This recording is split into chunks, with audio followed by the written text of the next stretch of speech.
নমস্কার। ভালো আছি ভালো থেকো অনুষ্ঠানে আপনাদের সবাইকে স্বাগত জানাই। আজকে আমাদের সঙ্গে রয়েছেন মনোরোগ বিশেষজ্ঞ ডক্টর রিমা মুখার্জি।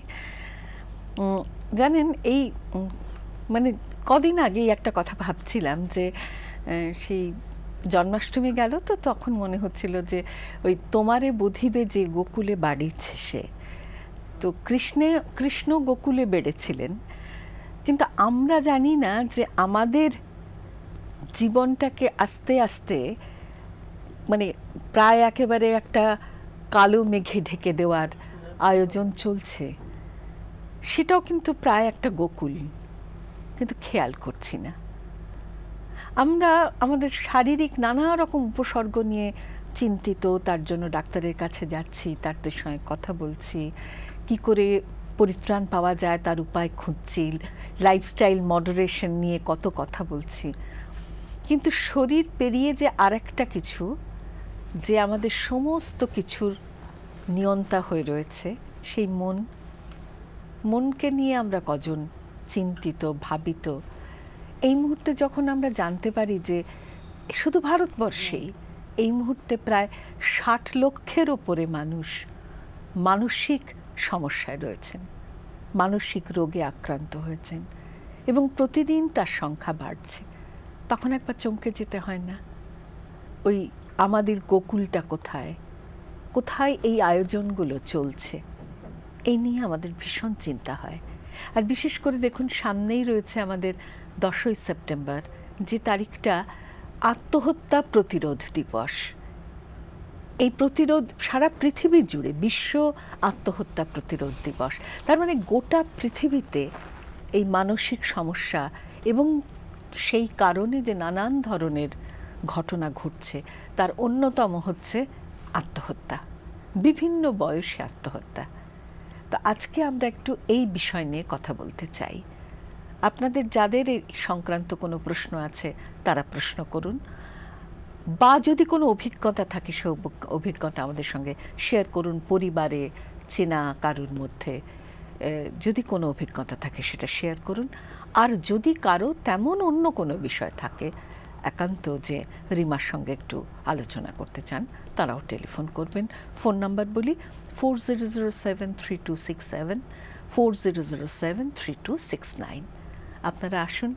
আমি রিমাকে মূলত এই প্রশ্নটা করতে চাই যে বিভিন্ন বয়সে আজকাল দেখছি আমরা, নানান বয়সে, মানে যে বয়সকে আগে কখনো কল্পনা করতে পারিনি যে এরা আত্মহত্যার আওতায় আসতে পারে, তারাও চলে আসছে। এর কারণ কি? এটা আমার মনে হয় খুব একটা ভালো প্রশ্ন দিয়ে শুরু করা হয়েছে। কারণ কি, এই যে মানে আত্মহত্যার প্রবণতাটা সত্যি ছোট থেকে বড়, মানে সব বয়সে, একদম বিভিন্ন বয়সে, এবং তাদের কারণগুলো প্রত্যেকটা বয়সের হয়তো চ্যালেঞ্জেসগুলো কিংবা স্ট্রেসেসগুলো তো আলাদা থাকে। তো যদি আমরা স্টুডেন্ট পপুলেশনকে দেখি, খুব অল্প বয়সেও আমি বলছি যে হয়তো দেখা যাচ্ছে যে ৮-৯ বছর ১০ বছর, যদিও সেই এজ গ্রুপটা সংখ্যায় কম, অনেক বেশি দেখা যাচ্ছে তারা বয়ঃসন্ধির থেকে ভীষণ বেশি রকম, এবং এটা বাড়ছে। সেটাতে যাওয়ার আগে আমার একটা খুব জরুরি, এই অল্প বয়সীদের মধ্যে কেন দেখা দিচ্ছে, একটা হচ্ছে যে আজ সকালেই একটি মাকে নিয়ে আসা হয়েছিল, তার একটি ৬ বছরের বাচ্চা, এবং সেই মা ২ মাস আগে তিনি গলায় দড়ি দিয়ে ঘরের মধ্যে, মানে তাকে ওই অবস্থা থেকে নামানো হয়েছে, এবং এই তার যে ৬ বছরের বাচ্চা মেয়েটি সেটা কিন্তু উইটনেস করেছে, দেখেছে। এবং এখন আমরা তো সব কিছুই, ভালো মন্দ সব কিছুই দেখছি বাড়িতে, আমাদের বাবা মার সব কিছুই আমরা পিক আপ করছি। সেখানে কিন্তু এখন এই ছোট বাচ্চা মেয়েটি, সে কিসের জন্য তার মা এই কাজটা করেছে সেটা হয়তো সে জানে না, কিংবা সে হয়তো অনেক সময় বড়রা কিছু কিছু টিভি চলতে থাকে, তারা কিছু কিছু প্রোগ্রাম দেখে যেখানে এই ধরনের জিনিস দেখানো হচ্ছে, সেটাও যে তার মানে সন্তানরা দেখছে সেটা হয়তো তারা অতটা খেয়াল করে না। তো সেখানে অনেক সময় হয়তো যেরকম অনেকগুলো মৃত্যু হয়েছে না ওই ডাব্লিউডাব্লিউডাব্লিউ ওই রেসলিং দেখে, কিংবা সুপারম্যান হতে গিয়ে, কিংবা কিছু একটা করতে গিয়ে, কিংবা মানে বিশেষ করে যদি বাড়ির লোক কেউ কিছু করে থাকে, সেইখানে হয়তো সেটাকে সুইসাইড বলা চলবে না, ওটা হয়তো অ্যাক্সিডেন্টাল হচ্ছে, কিন্তু আমি এখানে সুইসাইডের মধ্যেই এটাকে ইনক্লুড করছি। কারণ এই বাচ্চাটা ওই বয়সে হয়তো তার সেরম কিছু, মানে সে তখনও যথেষ্ট বয়সটা ছোট, তার চরম দুঃখ আঘাত মানে সে পেয়ে তার এরম একটা স্টেপ নেওয়ার মতো হয়তো সে জায়গায় নেই, কিন্তু সে একটা জিনিস শিখছে আস্তে আস্তে যখন বড় হচ্ছে, যে যখন আমার কোনো রকম খুব প্রবলেম যদি হয়, এইটাই কিন্তু আমার এসকেপ করার রাস্তা, এটা কিন্তু একটা লার্নিং হচ্ছে।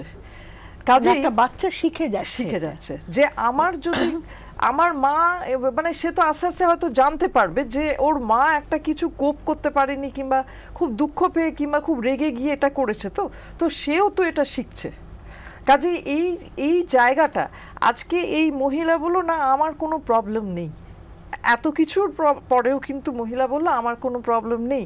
তখন যখন আমি বললাম যে আপনার স্বামী যদি একই জিনিসটা করতেন, কিংবা আপনার মেয়ে যদি এরকম আর কয়েক বছর পরে করেন, আপনার কি মনে হবে যে না তাকে নিয়ে কোনো মাথাটা ঘামানোর কোনো দরকার নেই? কাজে এই অ্যাওয়ারনেসটা ইভেন যে করেছে তার 2 মাস পরেও তার মনে হচ্ছে না যে এটা কোনো প্রবলেম। এবং আজকে ডিসকাশন হচ্ছে এই সুইসাইডগুলো হাইলি প্রিভেন্টেবল।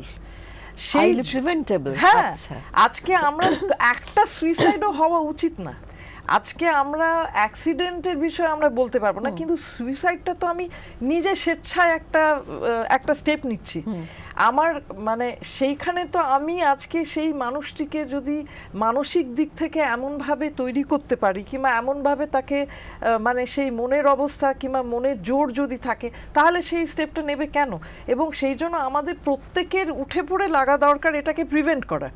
একটা মানুষের জীবন কখনোই তার যাই সিচুয়েশন হোক না কেন, সেটাতে তাকে এরম একটা পথ, এরম একটা মানে লাস্ট রিসোর্ট এটা কখনোই হতে পারে না। আজকে একটা সুন্দর কথা পড়লাম, একজন বলেছেন যে খিদে পেলে যেমন খেতে হয়, হ্যাঁ, জীবন পেলে তেমনি বাঁচতে হয়। একদম একদম কথাটা এত সুন্দর লাগলো আমার।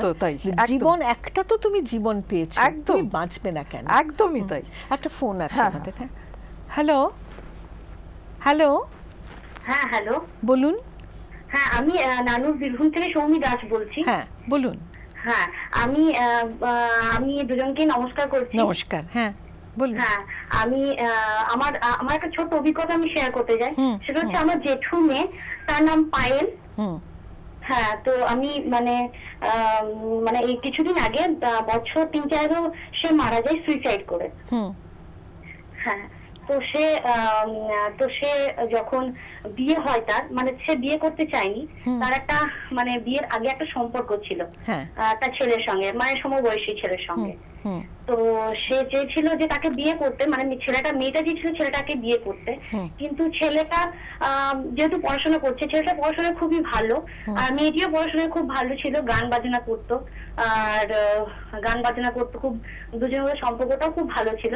কিন্তু হঠাৎ সম্পর্কটা বাড়িতে জেনে যায়। তারপর ওর মেয়েটার বিয়ে জোর করে দিয়ে দেওয়া হয়, আমার দিদির বিয়ে জোর করে দিয়ে দেওয়া হয়। তো তখন মানে দিদি মানে জিনিসটাকে নিতে পারেনি, হয়তো মা বাবার মুখ চেয়ে বিয়েটা করেছিল, কিন্তু সে মানে অতি কষ্টে বিয়েটা করার পরে যখন বছর 1.5 বছর হলো বিয়ের, তখন হঠাৎ মানে কাউকে কিছু না বলে একটা ঝামেলা হয় বাড়িতে, শ্বশুর বাড়িতে। তো ফিরে চলে আসে বাড়িতে, মানে জাস্ট কিছু না বলে আমি বাড়ি আসতে চাই বলে বাড়ি ফিরে এসেছিল। তো তখন ও বলেছিল যে আমি আর বাড়ি ফিরবো না, আমি আবার পড়াশোনা শুরু করতে চাই। ও 2nd ইয়ারে পড়তো তখন। তো তখন আমি বাড়ি ফিরে আমি পড়াশোনা শুরু করতে চাই, কিন্তু ও মা বলে না, পড়াশোনা করতে হবে না, যতদূর পড়াশোনা করছো সেখানে স্টপ থাকো, আর পড়াশোনার কিছু দরকার নেই, তুমি মন দিয়ে সংসার করো।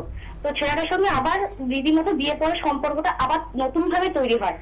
তো ছেলেটা একদিন মানে পড়াশোনার জন্য কলেজের কাছাকাছি আসে, মানে দিদি যে কলেজে পড়তো ওই কলেজের কাছাকাছি আসে। তো ওদের সঙ্গে একটা সম্পর্ক মানে দেখা হয় বা কথা হয়, সেই মানে কনভারসেশনটা কেউ শুনতে পায়। আমার দিদির শ্বশুর বাড়ির কেউ। তো সেই কথাটা যখন তার বাপের বাড়িতে বলা হয় যে আপনার মেয়ে এভাবে একটা ছেলের সঙ্গে সম্পর্ক হচ্ছে, আপনার ছেলের সঙ্গে আপনার মেয়ের সম্পর্কটা রাখবো না, বা যদি রাখতে হয় তাহলে এখনই মেয়েকে পাঠান।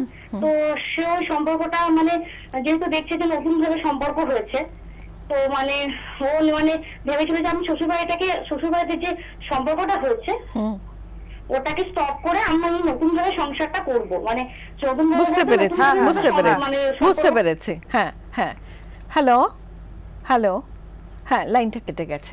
আচ্ছা একটা কথা বলছি, আমি এখান থেকে তোমাকে একটু জিজ্ঞেস করি, এই যে ঘটনাটা ঘটেছিল এখানে বাড়ির লোকের কি করণীয় ছিল? প্রথমত বাড়ির লোকের তো অবভিয়াসলি একজনকে জোর করে বিয়ে দেওয়া উচিত না, যেখানে ও ক্লিয়ারলি বলছে মানে একটা মানে অন্য জায়গায় ওর ভালো বাসার একটা জায়গা তৈরি হয়েছে, সেইখানে তাকে জোর করে আর একটা বাড়িতে আজকের দিনে এরমভাবে বিয়ে দেওয়াটা আমার মনে হয় সেটা একটা বিরাট বড় অফেন্স। দ্বিতীয়ত হচ্ছে যে সে যখন কিছুদিন সংসার করে ফিরে এলো, সেখানেও তার মা তাকে বলছে তুমি গিয়ে সংসার করো, তোমাকে পড়াশোনা করতে হবে না। এই জায়গাটা এটা একটা ভীষণ কমন জিনিস। এটা আমাদের দেশে আজকে আমরা বলি বটে যে আজকে আমাদের অবস্থা, মহিলাদের নারীদের অবস্থা অনেক বেটার, কিন্তু আজকেও তো ঘরে ঘরে এই জিনিসটা হচ্ছে। এবং এই যে ব্যাপারটা যে তুমি সংসার করো মানে তোমার এখানে তুমি সুখে থাকো কি সুখে না থাকো সেটা আমাদের দেখতে হবে না, কিন্তু তুমি বাপের বাড়িতে এসে আবার এসে এখানে তোমার কোনো জায়গা নেই। ইন আদার ওয়ার্ড সেটাই তো পরিষ্কার করে বলছে। এবং সেইটা কিন্তু আজকে আমার মনে হয় যে সেখানে তো একটা বাড়ির পরিবারের লোকেরা প্রচণ্ডই আনসাপোর্টিভ।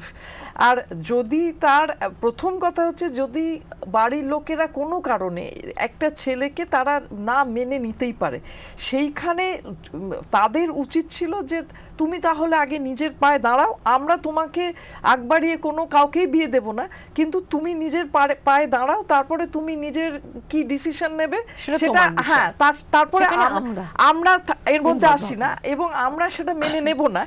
সেটাতে কি হবে, মেয়েটি জানবে যে আমার বাবার মার থেকে কোনো সাপোর্ট পাবো না, কিন্তু একে ঠেলে আরেকটা জায়গায় বিয়ে দেওয়া সেই ছেলেটিরও তো সংসারটা নষ্ট করা। কাজে এটা তো একটা খুব মানে এটা আমার মনে হয় প্রচন্ড অন্যায়। একদমই সোশ্যাল অফেন্স, ক্রিমিনাল অফেন্সও বলা যেতে পারে। কারণ কি এটা একটা পুরো মিথ্যের ওপর একটা তো তৈরি হচ্ছে একটা সম্পর্ক। কাজে এটা ঠিক না। এটা আমরা এই জিনিসগুলো আমার মনে হয় যে এই সব নিয়মগুলো এবার আস্তে আস্তে উঠে যাওয়া উচিত। কারণ কি এমনিতেই আজকাল মেয়েরা তো অনেক বেশি পড়াশোনা করছে, তাদের অনেক বয়সে বিয়ে হচ্ছে, তাদের তো একটা ভালো লাগা মন্দ লাগার একটা ব্যাপার আছে। এবং তারা যদি একটা কোথাও ঠেলে দেওয়া হয় যে না তোমাকে এটা করতেই হবে, মানে ঠেলে দেওয়া যেতে পারে, কিন্তু তারা সেখানে কত মানিয়ে নিতে পারবে কিনা সেইটা তো এরা গ্যারান্টি দিতে পারবে না। আর এটা তো একটা ছেলে ভালানো ব্যাপার না যে না ও দুদিন পরে ভুলে যাবে, ও কি আছে, ও সংসার করতে করতে ভুলে যাবে, এই প্রেমাইসেই তো বিয়েটা দেওয়া হয়। কিন্তু ভুলে কি যায়? অনেক সময় তো যায় না। তার একটা মানে দৃষ্টান্ত তো এবং এরকম তো অনেক দৃষ্টান্ত রয়েছে। এখানে একটু তোমায় জিজ্ঞেস করি যে ধরো এই যে বিভিন্ন বয়সে আমরা দেখছি এখন আত্মহত্যার প্রবণতা, এই যে ছোট বয়সটা কেন এত এই যে যেটা আমরা বেশি দেখছি বয়স সন্ধির সময়, এখানে বেশ কয়েকটা মানে কারণ দেখা দিচ্ছে। একটা হচ্ছে খুব যেটা নিয়ে অনেকবার খবর কাগজে বেরিয়েছে যে প্রচন্ড পড়াশোনার চাপ, কিংবা যেখানে বাবা মার একটা প্রচন্ড এক্সপেকটেশন, প্রচন্ড প্রেশার, এই দারুণ কিছু একটা করতে হবে, এইটা না করলে আমরা মেনে নিতে পারবো না, মানে এটা তো আছে। এইটা একটা ভয়ঙ্কর ভাবে রয়েছে যেখানে মানে আমি তোমার এবং এই যে চিঠি লিখে যায় না সুইসাইড, যে আমি তোমার মানে এক্সপেকটেশন পূরণ করতে পারলাম না, সেইটা একটা বড় কারণ। আর একটা হচ্ছে যে আজকের দিনে ছেলে মেয়েদের খুব ছোটবেলার থেকে যেহেতু তারা একমাত্র সন্তান বেশিরভাগ ক্ষেত্রেই, তাদের কোনো রকমের মানে ফ্রাস্ট্রেশন ফ্রাস্ট্রেশন টলারেন্স খুব লো, কোনো রকমের তারা না শুনতে অভ্যস্ত না। কাজেই খুব তুচ্ছ তুচ্ছ কারণে অনেক সময় যে হঠাৎ মানে এই যে ছোটবেলা থেকে যে খুব আদর আবদারগুলো তাদের মেটানো হয়ে এসছে, সেটা ভবিষ্যতে তো মানে তাদের বাবা মা যে আদর আবদারগুলো মিটিয়েছে সারা দুনিয়াটা তো সেটা মেটাবে না, কিন্তু তাদের তো অভ্যস্ত না, হেরে যাওয়া অভ্যস্ত না, না শোনা অভ্যস্ত না। তো কোনো ছোটোখাটো জিনিস তারা অনেক সময় মেনেই নিতে পারে না। মানে আমি কয়েকটা এক্সাম্পল দিচ্ছি, যে একটা বাচ্চা সে পড়াশোনা করছে না, সে স্কুলে যাচ্ছে না, তার এবার বাবা মা তাকে মানে ভুল সার্টিফিকেট দিয়ে যাতে তাকে মানে অ্যাটেন্ডেন্সটাকে যাতে নিয়ে ঝামেলা না করে, যাতে তাকে পরীক্ষায় বসতে দেওয়া হয়, এইগুলো বাবা মারা করে থাকে অন্যায়ভাবে। কিংবা মেয়ে বললো আমি ফেল করেছি, আমাকে অন্য একটা স্কুলে দাও উঁচু ক্লাসে সেটাও বাবা মারা করছে।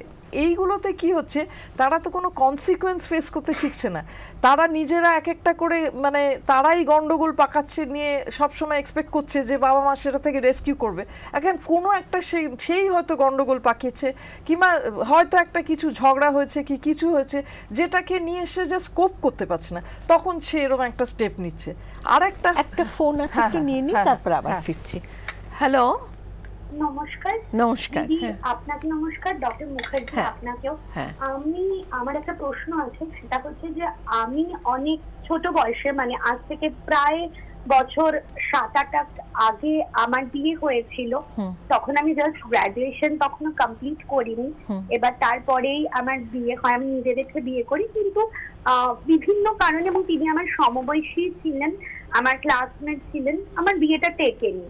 আমি সেখান থেকে অনেক চেষ্টা করে 5 বছর চেষ্টা করেছিলাম তার সঙ্গে থাকবার, এবং বিভিন্ন কারণে শারীরিকভাবে নির্যাতিত হয়েও আমি ফিরে আসি। এবার ফিরে আসার পরে আমার ডিভোর্স হয়ে যায় মিউচুয়ালি। আমি নিজের মতন করে জীবন কাটাচ্ছিলাম, চাকরি করে আবার পড়াশোনা করে। ইন বিটুইন এই বছরই শুরুর দিকে আমার একজনের সঙ্গে একটা সম্পর্ক হয়। তিনি আমার থেকে প্রায় 12 বছরের বড় এবং পেশায় ডক্টর। এবার তিনি 2 মাস আমার সম্পর্কটা চালানোর পরে আমার সঙ্গে সম্পর্কটা ছেড়ে দেন এটা বলে যে আমি বড্ড বেশি ছেলে মানুষ, আমি ভীষণ ইনম্যাচিওর, এবং আমি চুলবুলি, মানে একদম এক্স্যাক্টলি কোট আনকোট আমি চুলবুলি, তাই জন্য আমার সাথে সম্পর্ক রাখা যায় না।